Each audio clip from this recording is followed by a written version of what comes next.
আজ আমরা শুরু করব জিকে মিক্সড প্র্যাকটিস সেট। চলুন তাহলে ক্লাসটি শুরু করা যাক।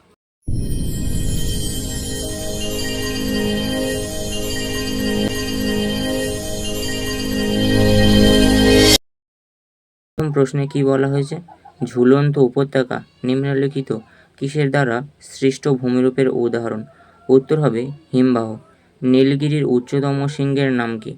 উত্তর হবে দোদাবেতা। হেমাটাইট কোন খনিজ পদার্থের এক ধরনের নাম? উত্তর হবে আকরিক লোহা। গ্রানাইট কোন ধরনের শিলার উদাহরণ? উত্তর হবে আগ্নেয় শিলা। পরের প্রশ্নে কি বলা হয়েছে? অমরকণ্টক থেকে নিম্নলিখিত কোন নদীর উৎপত্তি? উত্তর হবে নর্মদা। থর মরুভূমি ভারতবর্ষের নিম্নলিখিত কোন রাজ্যটিতে অবস্থিত?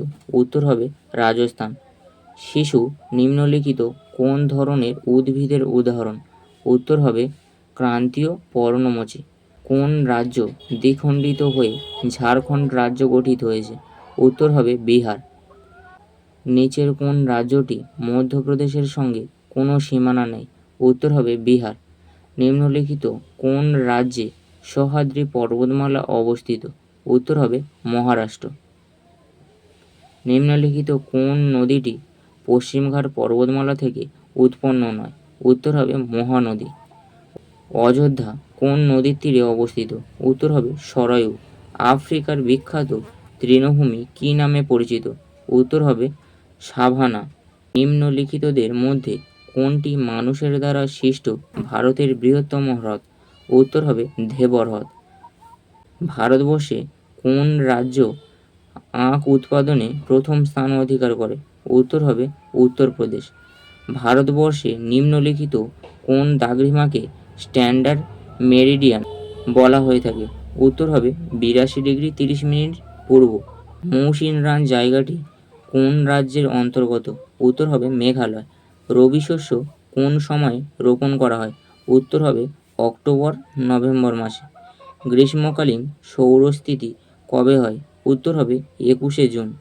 নিম্নের কোনটি খারিফ শস্য? উত্তর হবে পাট। পৃথিবীর উচ্চতম মালভূমি কি? উত্তর হবে পামির মালভূমি। ভারতের ম্যানচেস্টার কাকে বলে? উত্তর হবে আমেদাবাদ।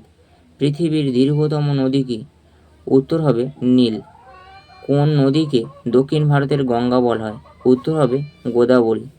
বাতাসে নাইট্রোজেনের পরিমাণ কত? 78.09%। আমাদের সৌরজগতের সবচেয়ে ছোট গ্রহ কোনটি? উত্তর হবে বুধ। ঝুম কথাটি কি বোঝাতে ব্যবহৃত করা হয়? উত্তর হবে উত্তর পূর্ব ভারতের কৃষিকাজ। নিম্নে বর্ণিত নদীগুলির মধ্যে কোন নদী ভারত বাংলাদেশ সীমারেখা অতিক্রম করে না? উত্তর হবে দামোদর।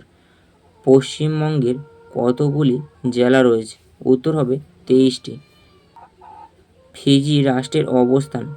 উত্তর হবে এশিয়া প্রশান্ত মহাসাগরীয় অঞ্চলে। নিম্নলিখিত গুলির মধ্যে কোনটি ইউনিয়ন টেরিটরি নয়? উত্তর হবে ত্রিপুরা। কাঞ্চনজঙ্ঘা পর্বতশৃঙ্গটি অবস্থিত? উত্তর হবে সিকিম। আয়তনের দিক থেকে ভারতের বৃহত্তম রাজ্য হল? উত্তর হবে রাজস্থান। ভারতের উত্তর সীমান্তে বিরাজমান পর্বতটি হল? উত্তর হবে হিমালয়। সম্ভাব্য সর্বাধিক দ্রাঘিমাটি হল? উত্তর হবে 180°। কানপুর যে নদীর তীরে অবস্থিত? উত্তর হবে গঙ্গা নদীর ডান তীরে। সালেম লৌহ ইস্পাত শিল্প কেন্দ্রটি অবস্থিত? উত্তর হবে তামিলনাড়ু রাজ্যে। নিম্নোক্ত দেশগুলির কোনটিতে ভারতের সবচেয়ে বেশি প্রদেশের সাথে সীমানা বণ্টন করেছে? উত্তর হবে বাংলাদেশ। হেমিস জাতীয় উদ্যান কোথায় অবস্থিত? উত্তর হবে লাদাখ। নামচা বারোয়া থেকে কোন নদী ভারতে প্রবেশ করে? উত্তর হবে ব্রহ্মপুত্র। উলার লেকটি কোন রাজ্যে অবস্থিত? উত্তর হবে জম্মু কাশ্মীর। কোন রাজ্যে সুলতানপুর পাখি অভয়ারণ্য অবস্থিত? উত্তর হবে হরিয়ানা। আন্নামালাই পর্বতটি কোন রাজ্যে অবস্থিত? উত্তর হবে কেরালা। কোন রাজ্যে শুশুনিয়া পাহাড়টি অবস্থিত? উত্তর হবে পশ্চিমবঙ্গ।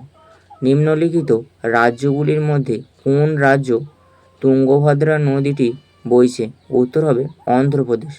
অরুণাচল প্রদেশ রাজ্যে কতগুলি উপভাষা প্রচলিত আছে? উত্তর হবে 60টি। মাঙ্গালয়েড এবং ককেশয়েডস এর মিলনক্ষেত্র কোন রাজ্যকে বলে? উত্তর হবে আসাম। কোন রাজ্য উদন্তি অভয়ারণ্য অবস্থিত? উত্তর হবে ছত্তিশগড়। দক্ষিণার্ধ মালভূমির উচ্চতম স্থান হল? উত্তর হবে আনাইমুদি। দুর্গাপুর কোন নদীর তীরে অবস্থিত? উত্তর হবে দামোদর।